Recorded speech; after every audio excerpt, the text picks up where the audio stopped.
Few religious traditions have been as widely misrepresented and misunderstood as Tantra is today. If you search for Tantra online or in bookstores, most of what you'll encounter will likely revolve around sex. Over the past few decades, Tantric sex has become a trend, to the point where Tantra is almost exclusively associated with sexuality in popular culture. This is true not only in the West but also in India, where Tantra often carries negative connotations. It's associated not just with sexuality but also with magic and occult practices, resulting in a somewhat tarnished reputation. However, Tantra is far more than these superficial understandings. In reality, it is a significant religious, spiritual, and intellectual tradition that has influenced not only various aspects of Hinduism but also Buddhism, Jainism, and most religious traditions in India. Although aspects like sexual rituals or magical practices are part of the Tantric tradition, their role has been grossly exaggerated, which has obscured the depth and richness of one of the most fascinating movements in India's religious history. Let's take a moment to dispel these myths and ask a broader question. What is Tantra? The term Tantra, like many concepts in this field, is broad and difficult to define. It can mean many things. In its most general sense, Tantra means a teaching or doctrine. Early on, it was used to describe any authoritative text providing instruction. However, when we talk about Tantra today, we are often referring to a body of texts that emerged between the 5th and 8th centuries. These texts were distinct from the Vedic texts of the Brahmanical tradition and stood in contrast to them. The Tantric texts became widely significant because they were accessible to a broad range of people, crossing social boundaries like caste, gender, and class. While the Vedas were written in the more elitist Sanskrit, Tantra texts were often in more accessible languages and thus more inclusive. It's also important to note that the term Tantrism is a modern Orientalist construct. The term was coined by Western scholars in the 19th century who had limited knowledge of India and misunderstood the broad and diverse nature of the Tantric tradition. They saw it as an exotic and marginal phenomenon, sharply contrasting with what they considered the respectable field of Indian philosophy and religion. However, with the progress of studies, it became clear that Tantra was not a narrow or limited phenomenon but something vast, diffuse, and incredibly difficult to define satisfactorily. So, we face the challenge of defining Tantra, an incredibly complex and diverse tradition. There are many different schools and traditions, each often very different from the others, making it hard to pin down a single definition of Tantra. But for now, we'll use the term as it is commonly understood today and explore what people refer to when they talk about Tantra. As the Tantric texts emerged, they became especially associated with Shaivism, the religious tradition that worships Shiva as the supreme god. However, we should remember the broad and sometimes slippery nature of terms like Hinduism. Hinduism is a relatively modern umbrella term for a vast diversity of religious traditions in India. Some even argue that the different traditions under this umbrella could be considered entirely separate religions. While I wouldn't go that far, it's important to stress the enormous diversity within Hinduism. Shaivism, which places Shiva at the center of worship, is one of these traditions. Followers of Shaivism also worship other deities associated with Shiva, like Ganesh, Parvati, and Kali. What sets Shaivism apart from other Hindu traditions is its less hierarchical nature. Unlike the Vedic tradition, which revolves around the highest Brahmanical caste and its rituals, Shaivism has roots in more folk-based traditions and appeals to people from all walks of life. Rather than the Vedas, Shaivism is rooted in the scriptures of the Agamas and Tantras. In this way, the Tantric texts often stand in contrast to the Vedas. Nevertheless, these traditions have influenced each other over time.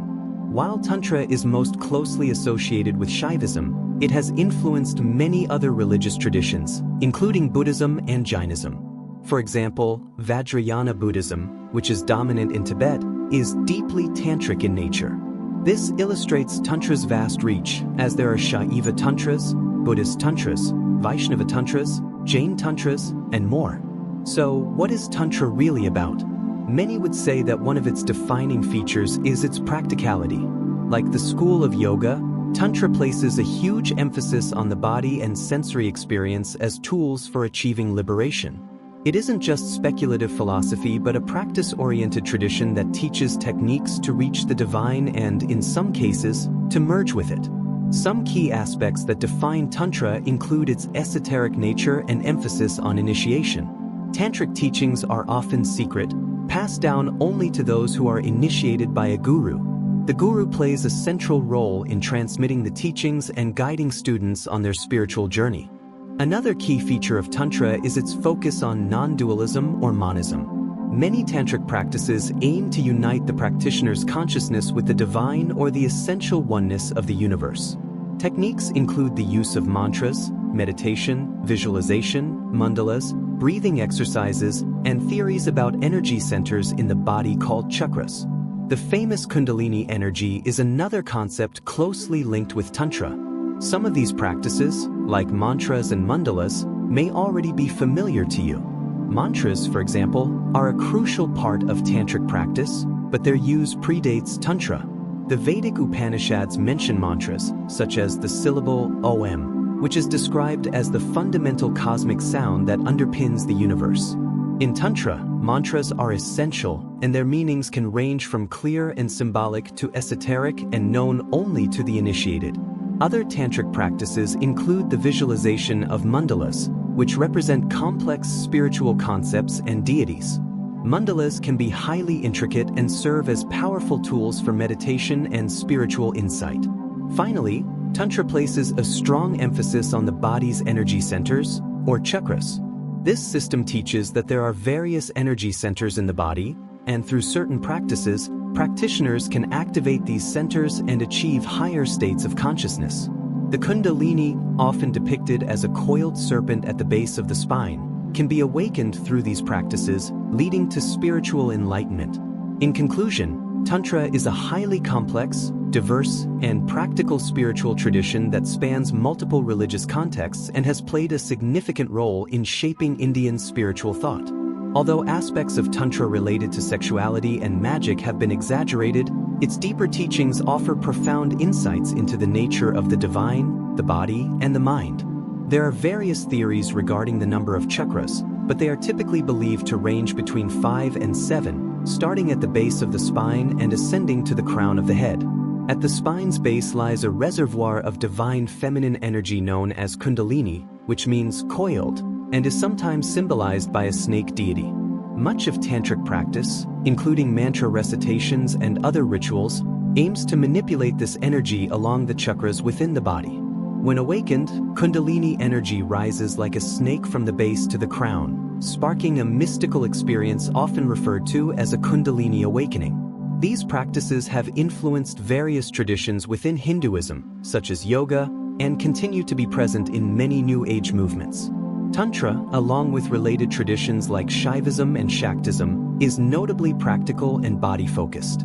This contrasts with other Hindu schools of thought, such as Vedanta, which emphasize transcending the material world and renunciation. In Tantra, the body is seen as a vital tool for achieving enlightenment, with the human form serving as a microcosm of the greater universe. Rather than rejecting the material, Tantra seeks to use it as a pathway to spiritual attainment. Robert L. Brown succinctly captures this by stating that Tantrism is less about doctrines and more about the manipulation of tangible elements, actions and processes that move through time and space. Ultimately, the human body, both its physical and yogic anatomy, becomes the primary tool for spiritual progress. Most practitioners of Tantra, Shaivism, and Shaktism are householders, living ordinary lives. In Shaivism, which is deeply connected to Tantra, the material world is identified with the divine feminine energy, Shakti. While Shiva, the supreme deity, represents consciousness and bliss, Shakti embodies the active, creative aspect of the universe. There are different interpretations within Shaivism. The dualistic Siddhanta Shaivites see Shiva as an external deity, while the non-dualistic Kashmiri Shaivism portrays Shiva as the ultimate reality, both male and female, with Shakti representing the material world. This dynamic, non-static understanding of Shiva is more fluid compared to the rigid Brahman concept of Advaita Vedanta. Shiva's true form is beyond human understanding, but Shakti, as his manifest form in the material world, can be known and experienced. Shaktism, which focuses on worshipping the goddess Shakti, is central to Tantra and closely intertwines the material world with the divine. Unlike Vedanta, which views our perception of the world as ignorance, Tantra and Shaivism embrace the mundane, seeing it as divine. This fusion of Shiva and Shakti, the union of the divine masculine and feminine, illustrates how Tantra integrates the body and the material world into its spiritual practices. This emphasis on bodily experience and metaphysical ideas in traditions like Kashmiri Shaivism naturally leads back to discussions of sexual practices. While modern depictions of Tantra may exaggerate the role of sexual rituals, they have historically held a place, albeit less central than commonly assumed today.